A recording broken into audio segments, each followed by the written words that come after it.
আসসালামু আলাইকুম সুপ্রিয় দর্শক, ফেসবুক ফ্রেন্ডদের প্রতি দৃষ্টি আকর্ষণ করছি। আমি গত দুদিন আগে দারাজ থেকে এই পণ্যটা কিনেছি। তো ঝড় বৃষ্টির কারণে, ঘূর্ণিঝড়ের কারণে ভিডিওটা আপনাদের সামনে শেয়ার করতে পারিনি। আজকে ভিডিওটা করলাম। এখানে দারাজ থেকে আমি পণ্য কিনে একটা জিনিস শিক্ষা পেলাম, ভাবলাম সবার সাথে বিষয়টি শেয়ার করি। আসলে বিষয়টি হচ্ছে কি এই যে দারাজ তাদের পণ্য বিক্রয় করার পর কাস্টমার দারাজ থেকে সেই পণ্যটা যখন ডেলিভারি বয়ের হাত থেকে নেবে, তখন কাস্টমার সেই পণ্যটি খুলে দেখতে পারবে না। এই কথা যখন দারাজ ডেলিভারি ম্যান আমাকে বলল, তখন আমি ডেলিভারি ম্যানকে বললাম যে আমার তো বিশেষ করে আমি একজন সবভেজের সেলার। আমি যখন আমার কোনো একটা প্রোডাক্ট বিক্রি করি অনলাইনে, এবং সেখানে কাস্টমারের সাথে আমার বলা থাকে যে আপনারা ডেলিভারি বয়ের হাত থেকে প্রোডাক্ট পাওয়ার পর সেই প্রোডাক্টটা খুলে দেখে নেবেন।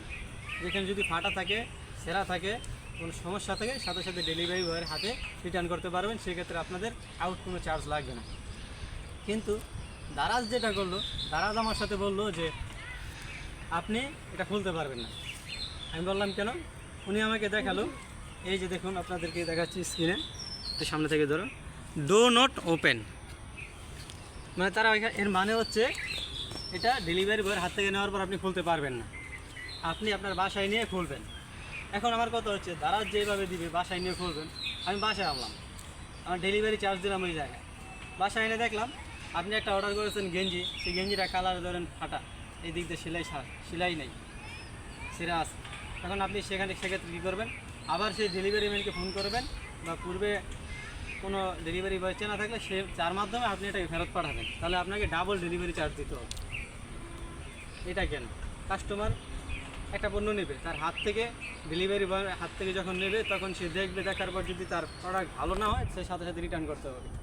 এরকম সিস্টেম দারাজ যেন দেয়, দারাজের প্রতি দৃষ্টি আকর্ষণ করছি। এবং আমরা দারাজের যে সমস্ত ক্রেতা আছি এবং আরও যে সমস্ত বায়েরা আছেন, তাদের সবাই দৃষ্টি আকর্ষণ করছি। সবাই এই বিষয়টা নিয়ে দারাজের ডেলিভারি বয়ম্যানদের সাথে তার এই বিষয়টা উল্লেখ করবেন, যেন তারা বিষয়টি দৃষ্টিগোচর হয়, যেন তারা কাস্টমারের কথাগুলো শুনতে পারে, এবং কাস্টমার যেন সাথে সাথে পণ্যটা দেখে নিয়ে তারপর বুঝতে পারে যে না, সে সঠিক পণ্য পেয়েছে। এখন ধরেন আপনি একটা পণ্য নিলেন, কারণ আমি সেলফি স্টিকটি কিনেছি, এই সেলফি স্টিকটি আমি নেওয়ার পর এখন দেখতে খোলার পর যদি দেখি যে এই সেলফি স্টিকটি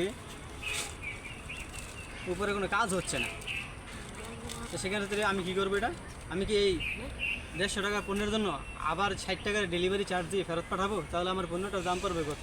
পূর্বে দিয়েছি 60 টাকা ডেলিভারি চার্জ, এখন দেবো আবার 60 টাকা, তাহলে 120 টাকা। আমার পণ্যের দাম আছে 150 টাকা, তো সেক্ষেত্রে আমার এটা দ্বিগুণ করে দিচ্ছে ডেলিভারি চার্জ। তাহলে সেক্ষেত্রে কী করতে হবে? ফেরত পাঠানোর জন্য 60 টাকা, আবার এই পণ্যটা যদি আমি আনতে চাই তাহলে রিটার্ন করবে, তার জন্য আমাকে দিতে হবে 60 টাকা। তাহলে 3 কত? 180 টাকা। আমার পণ্যের দাম আছে 150 টাকা। তাহলে সেক্ষেত্রে আমি কী হলো, আমার পণ্যের চেতে 3 গুণ, মানে দ্বিগুণ দাম চলে যাচ্ছে আমার ডেলিভারি চার্জ। তাই দারাজের দৃষ্টি আকর্ষণ করছি, সম্মানিত দারাজ সেলারগণ, আপনাদের প্রতি দৃষ্টি আকর্ষণ করছি এই যে আপনারা এই জিনিসটা বন্ধ করুন। আপনারা কাস্টমারের সমস্যাগুলো দেখুন, কাস্টমার যেন সাথে সাথে পণ্যগুলো খুলে নিয়ে দেখে তারপর আপনাদেরকে টাকা পে করতে পারে, সেই বন্দোবস্ত রাখুন। ধন্যবাদ।